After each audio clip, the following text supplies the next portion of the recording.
So how many of you have ever been the new person somewhere? You've ever been a new person somewhere? If you got married, you were the new person in the family, right?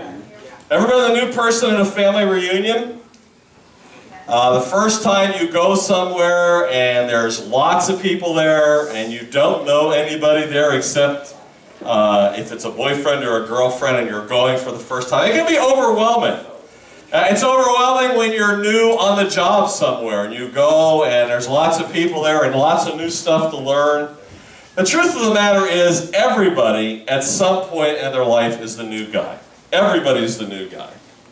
And as we look forward to September of 2012, I've told you this morning that we have a new guy coming. Actually, a new guy and a new gal that are going to be coming.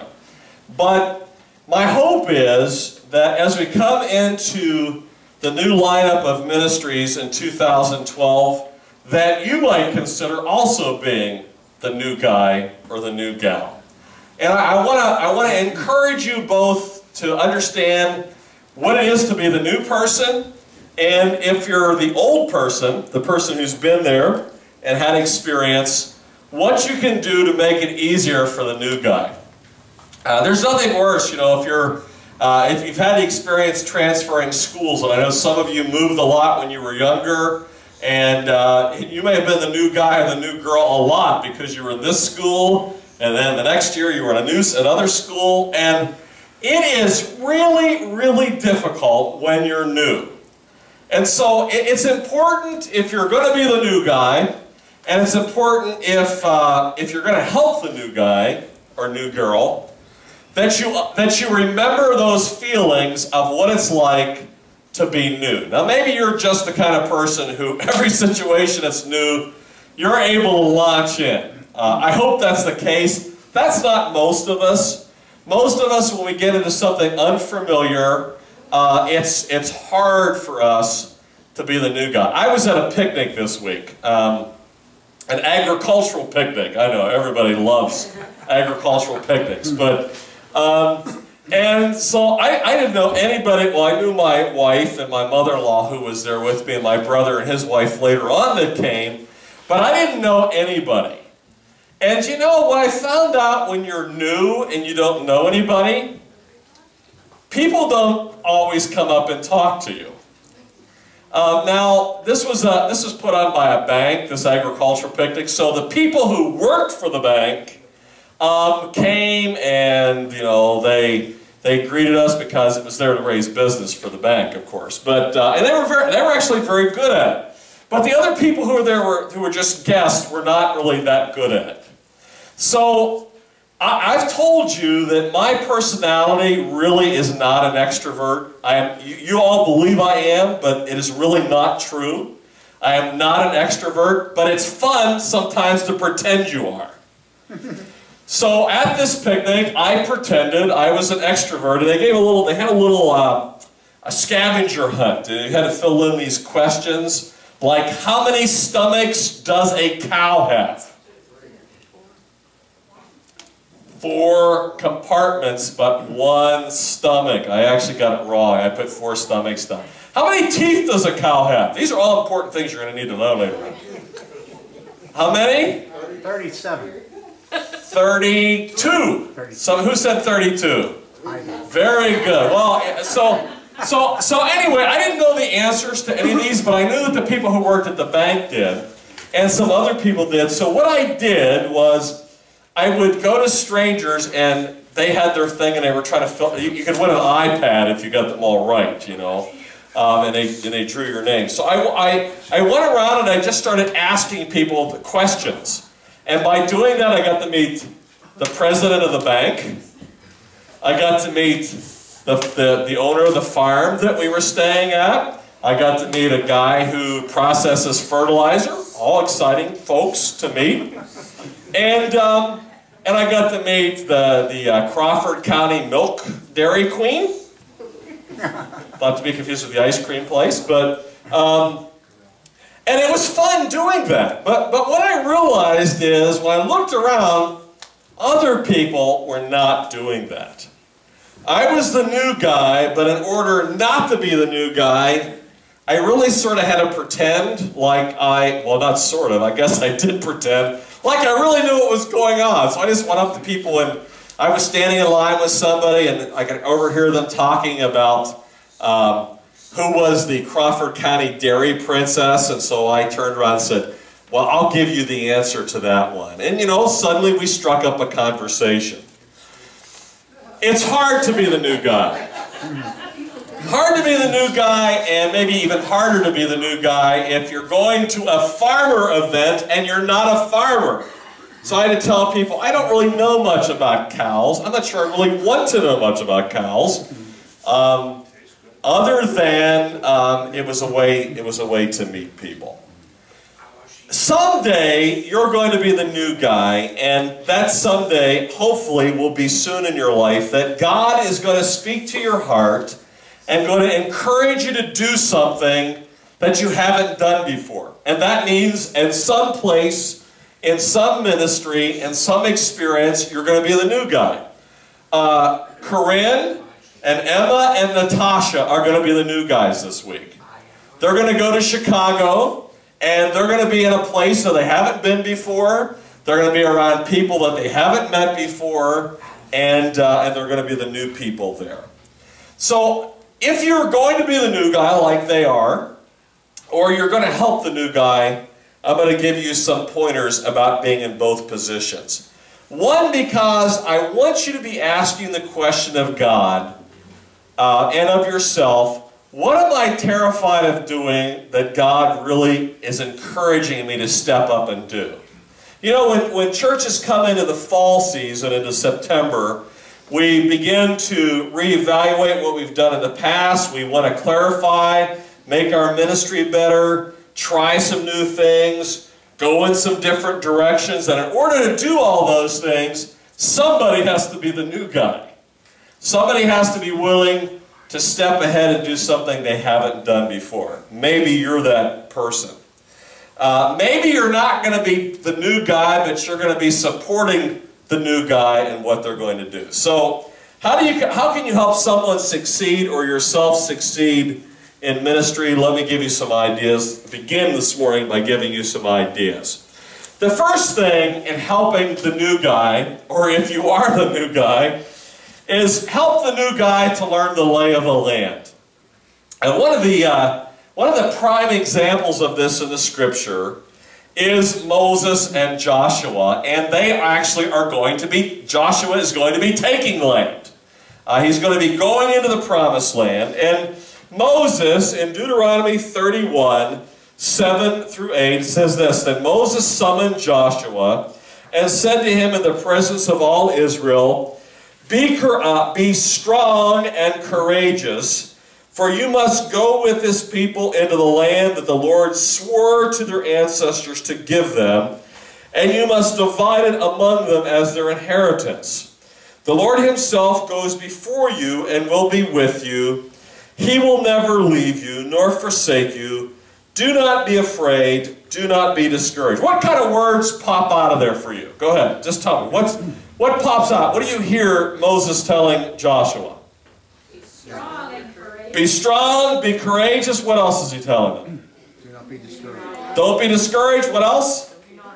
Don't be afraid. In fact, he tells them a couple of times, don't be afraid. Why? The Lord is with you. The Lord is with you, but what else is true? He will never leave you or forsake you. He's not going to leave you, nor is he going to forsake you. What else is true? He goes before you. So when you're the new guy, you think, and I think, when I went to the Ag Choice farm picnic this week, that I was going there and no one had gone before me. But the truth of the matter is, you know, God goes before us all the time. Into our ministries, into our experiences. If God wants us to be somewhere, and God wants us to do something, God is already making the way. You know, even when Jesus began his ministry, God had already gone before Jesus. Do you remember who the guy was that came before Jesus? John the Baptist. And what was John the Baptist's ministry? What did he do? He prepared the way. So even for Jesus, the Son of God, God prepares the way. And so when you're the new guy going somewhere, you think that you're going, you know, boldly, kind of the Star Trek idea, you're going boldly where no one has gone before.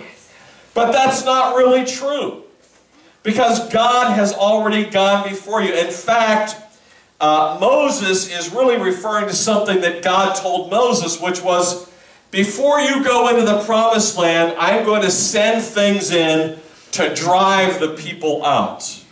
And we know, at Jericho, they walked around the wall and God did His thing, right? And they were able to begin to conquer the land. So Moses he's giving Joshua the lay of the land. He's giving him the coordinates, as it were, and helping him to understand where things are at. But he also wants Joshua to have confidence that he's not going to be in this alone. When you're the new guy coming in, one of the terrors that everybody has is, if I start this, I'm going to be standing by myself. You talk about somebody who's leading when nobody is following. That's not a good thing. And when you try to do something new, sometimes things don't work out. That's true, but you never know if they're going to work out unless you try them. So Moses, in trying to give Joshua the lay of the land, first of all, he wants Joshua to feel confident. He wants him not to be terrified of what he's going to run into. And there are some terrifying things in the promised land, aren't there? Do you remember why they didn't go into the promised land? Giants, right? Because they had come in, they saw these huge people, and they said, they're too big for us, we can't take it. And Moses was aware of that. And so Moses he's not trying to downplay the fact that there's giants there, but he wants Joshua to feel confident that God is going to be with him in that. If God is speaking into your life about trying something new, and God may be speaking into your life because as September comes, my guess is someone is going to approach you to ask you to do something new. It might be me, it might be Andy with an I, it might be Andy with a Y, it might be Jeremy, it might be Kathy, it might be Rick, it might be somebody else on the board of the church asking you to consider how you can pitch yourself into something we believe God is going to do in the life of the church. And we don't want you to be terrified about it. We want you to be strong, and we want you to be courageous, and we want you to understand that God is going to go with us, and God has, in fact, already gone ahead of us. So when you're helping the new guy or new girl to learn the lay of the land, to understand what is there, it's like if you've ever gone into a group, you've gone into a group, you don't know anybody in the group, and a good facilitator, if you're coming into a group and you don't know anybody in a group, they want to make you feel comfortable. So what do they usually do? They either think of some stupid game where you can get people to interact, or maybe they go around in a circle and they say, let's tell your name and your favorite color. Or if you were an animal, what would it be? What is your favorite food? And you go around and everybody gives their name, and they do that, and you begin to feel at ease about things. So in any situation, everybody needs to be oriented. You need orientation to do that, and the new person needs that. And the person coming into something, if you're trying to get somebody to help in your ministry, you've got to orient them as to what it is that you expect them to do. And if you're the new guy, you need to ask the questions, what is it that you expect me to do? Show me what it is. The other thing that's true is that when you're the new guy coming into a situation, you don't know what the story is. We spent a significant portion of 2011 coming into 2012 talking about our story. Have you ever been to a family reunion and you know that at least one person in the family reunion is part of the story? Do you know what I mean? The strange uncle, the strange family, the person who you just kind of wonder like, oh, there's something going on here. Maybe it's the black sheep of the family, whatever it is. But you come in and you know that kind of what you see is not really the story. Well, in a larger sense, when somebody's new and you're coming into somewhere, we really need at some level to know what the story is. Folks who are coming in and we're invited to share in a program or a ministry, they don't know the things we failed at. They don't know the things we fear. They don't know what our hopes and dreams are. And some of that's a good thing, okay? Because they're open and they're fresh to things. And because we want them to bring a fresh perspective. When somebody new comes in, and you're new into a program, you're going to see something differently. If you go and you say, somebody asks you to say, would you be willing to work one Sunday a month in the children's program? You say, well, I never really worked with kids before. I'm not sure I even like kids. Okay, that's fair. Your question should be, well, what do you expect from me? Well, we expect you not to let them escape. You know, you see on the doors downstairs, keep the doors shut, escape hazard, you know, child escape hazard. We expect you not to hang them up on hooks. You know, we expect you to interact with them and to read some Bible stories to them. And so a person comes in, they come in with fresh eyes, they see things differently than we've seen them. You know, you had this happen when somebody first comes into your home for the first time and visits. Maybe they see that the picture on the wall is crooked, and maybe it's been crooked so long in your house that you don't even realize anymore that it's crooked. You don't see things the same way. So fresh eyes are important because somebody can see something that we haven't seen before.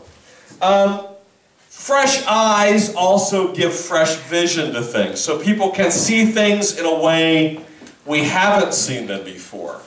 You know, when we've been privileged over the last year to add Inessa and Young Sue to the ministry team here, and that brings a different dynamic. Anytime you add somebody to the team, some of our Burundi folks have come, Beatrice and Chance have come up, and Claudine has come up, and so the chemistry changes, but also people see things differently. They hear the sounds differently. They interact differently. And that, and God's plan, I think, causes things to improve. So everybody needs orientation. So if you're brand new, somebody needs to help with the orientation without giving you terrorization. Okay?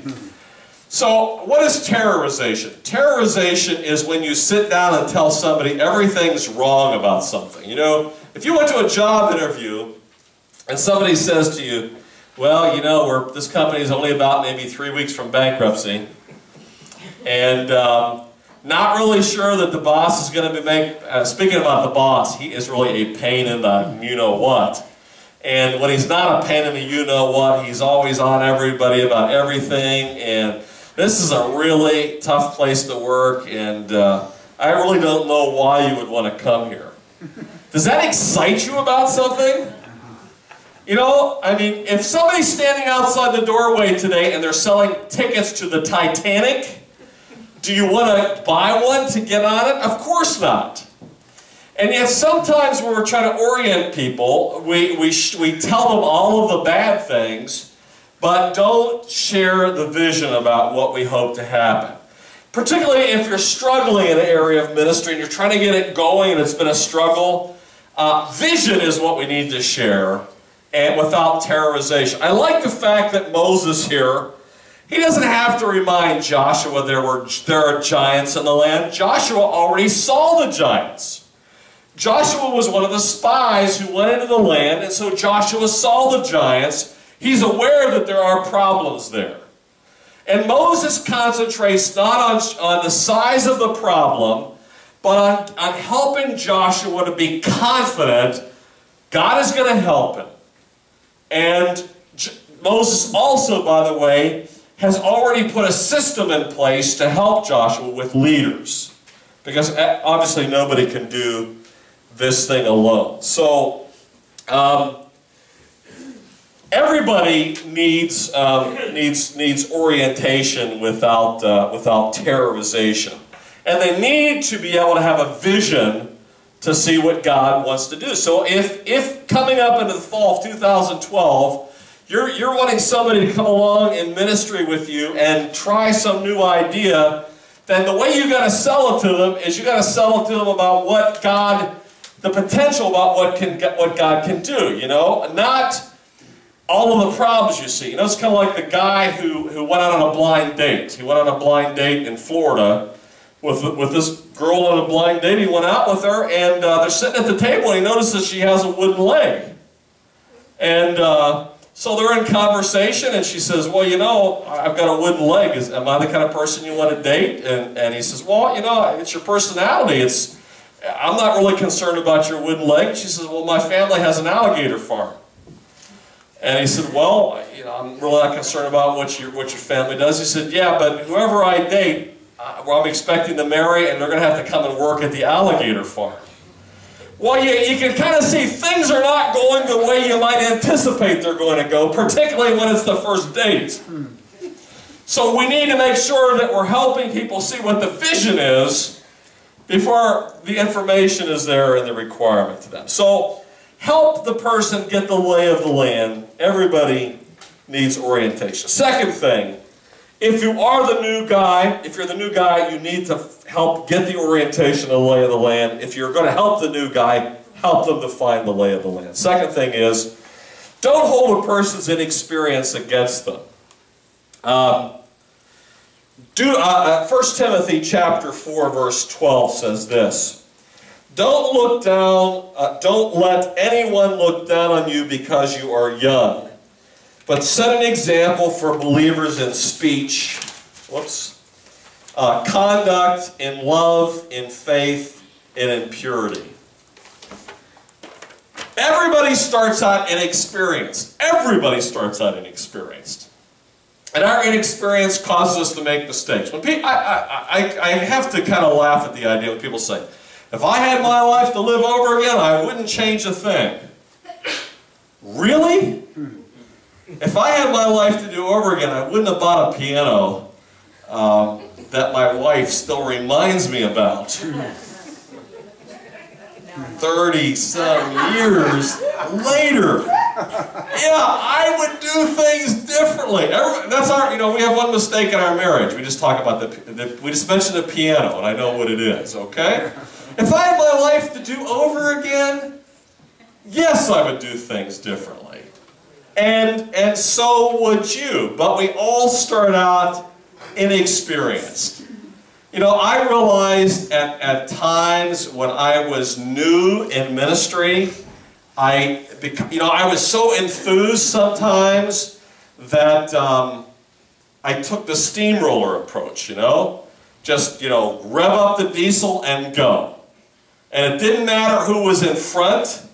They would either jump on or get run over. Not would I do things differently? Absolutely. I would listen more to what people were saying. You know, a lot of cliffs I ran off because I was running when somebody was saying, cliff ahead, bridge out, bridge out. I'm saying, what?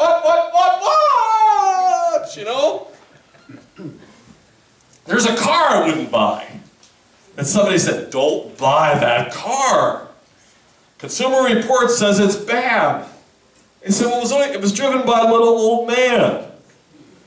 Then I realized how little old men drive.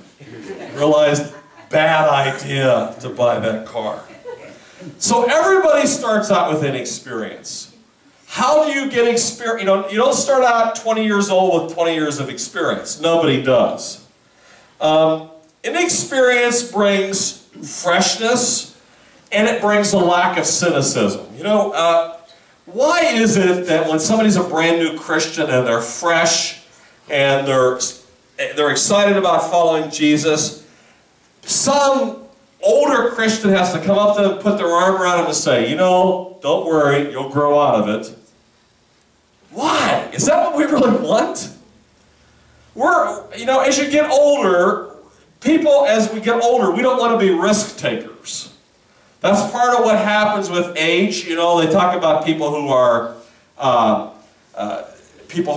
adventurers, you know, the kind of the frontiersmen, and then there's the, you know, the settlers and ranchers and farmers, and how we start out in life in one role, we're more adventurous, and then we get older, we get safer. That's why if you go to Florida, you can't get in to visit somebody because all the old folks live in gated communities.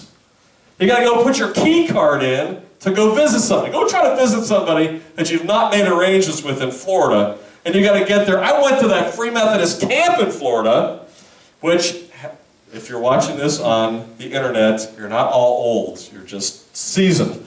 But I couldn't get in. I am an elder in the Free Methodist Church. I could not get in without the code. Because as we get older, we want things to be safer. And as we mature, we want things to be safe and more predictable. Death is predictable, but it's not much fun, is it? We want God to work freshly in our lives, and so when you get a fresh idea, and somebody who is older says, we tried that back in 1952, it just doesn't work.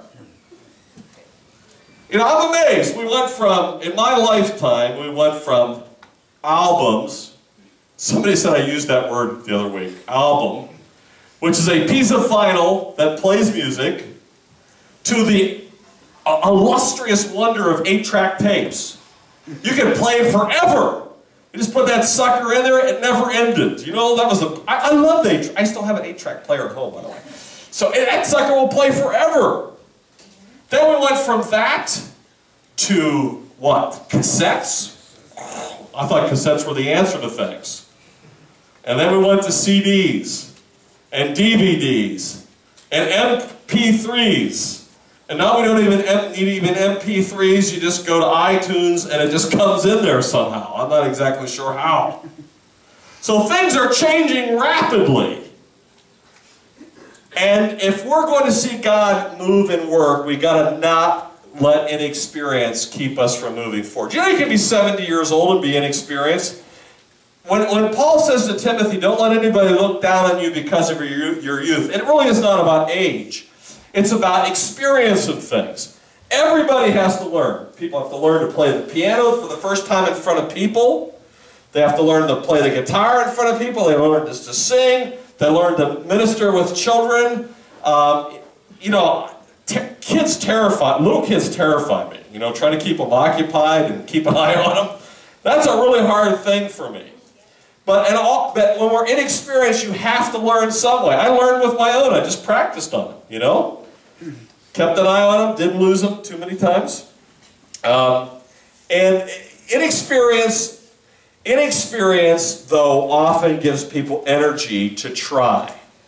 So maybe you're thinking God is bringing some idea in your mind, but you don't have any. I'm not saying training isn't important, but sometimes enthusiasm can carry us into the idea of being trained. Ministry, the best ministry occurs when the energy of youth or inexperience, not just because you're 15 years old, but often that's true, but when the inexperience of youth comes with the maturity of the experience and you work together for the kingdom of God. So be willing to try something new, even if you're older, just because you're inexperienced at it. It doesn't mean you're bad at it, and you'll never know if you're good at it until you try it. And you give it a decent amount of time to fail.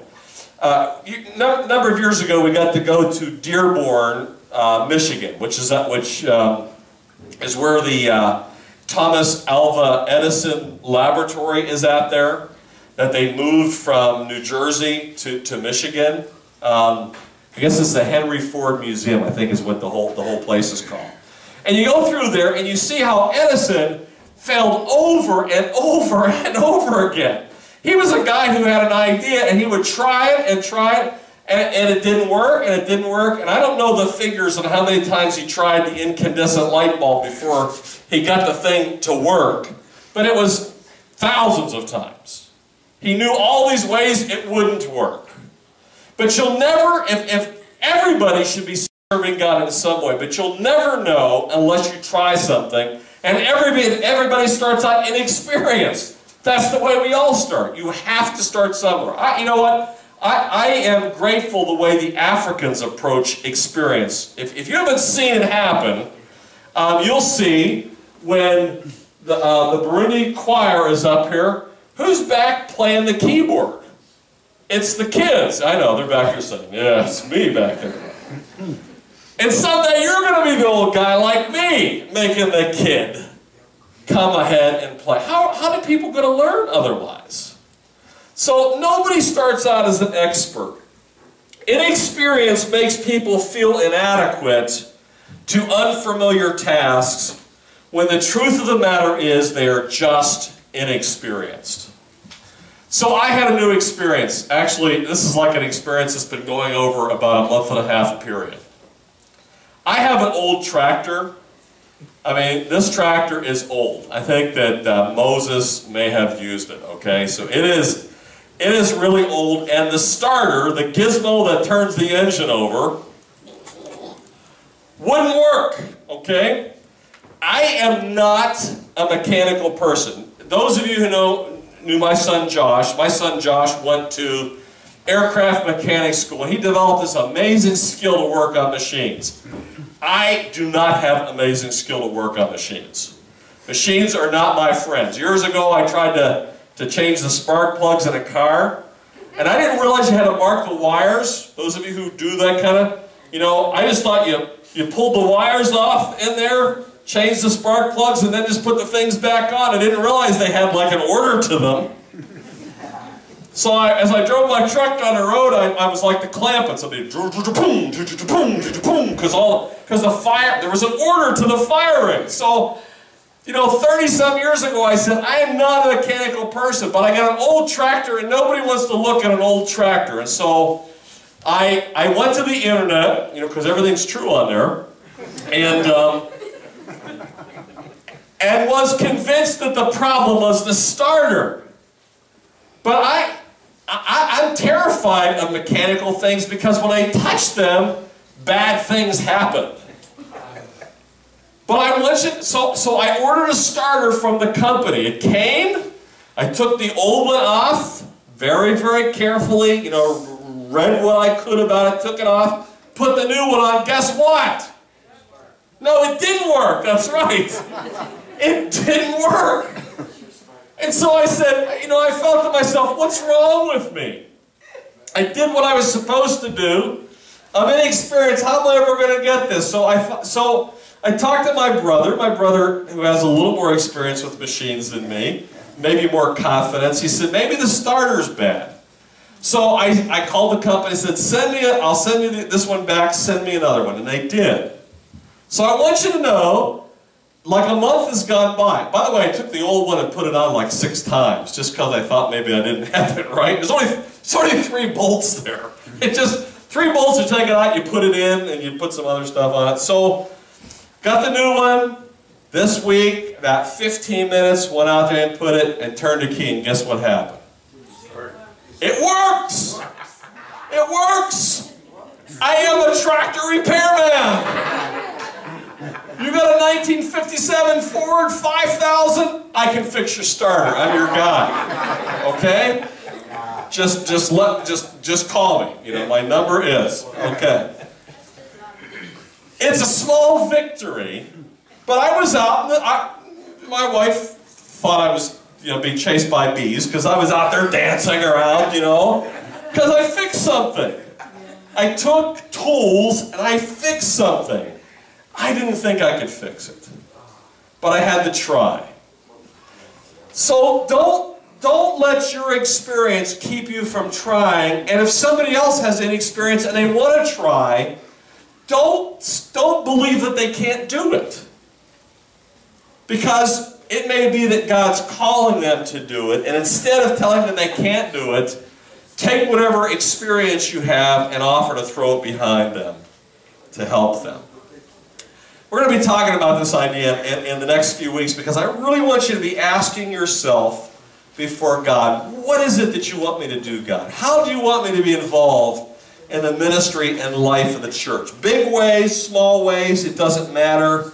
God calls us all to be His hands and His feet and His eyes and His ears and His body to cause His ministry to go forward.